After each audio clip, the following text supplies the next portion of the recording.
നിർമ്മാർജ്ജനത്തിനുള്ള രാജീവ് ആവാസ് യോജന പദ്ധതി സംസ്ഥാന സർക്കാർ അട്ടിമറിക്കുന്നതായി ആക്ഷേപം.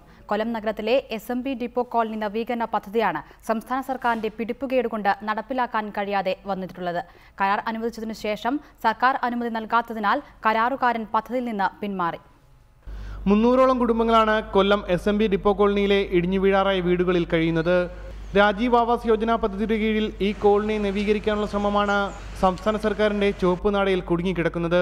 17 കോടി രൂപയുടെ ടെൻഡർ നടപടികൾ പൂർത്തിയാക്കി കരാറുകാരനെ നിശ്ചയിച്ച് മാസങ്ങൾ കഴിഞ്ഞിട്ടും വർക്ക് ഓർഡർ നൽകാതെ വന്നതോടെ കരാറുകാരൻ പിന്മാറുകയായിരുന്നു. നിലവിലുള്ള കരാർ തുകയ്ക്ക് നിർമ്മാണം പൂർത്തിയാക്കാനാകില്ലെന്ന് കാട്ടിയായിരുന്നു കരാറുകാരന്റെ പിന്മാറ്റം.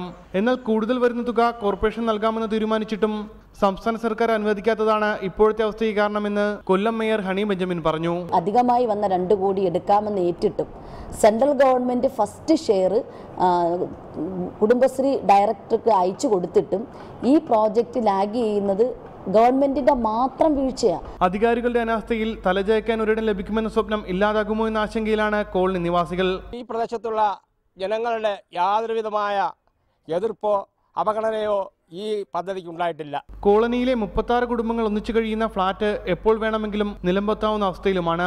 ക്യാമറാമാൻ ഷിജു ചവറയ്ക്കൊപ്പം ഉമേഷ് ബാലകൃഷ്ണൻ, റിപ്പോർട്ടർ, കൊല്ലം.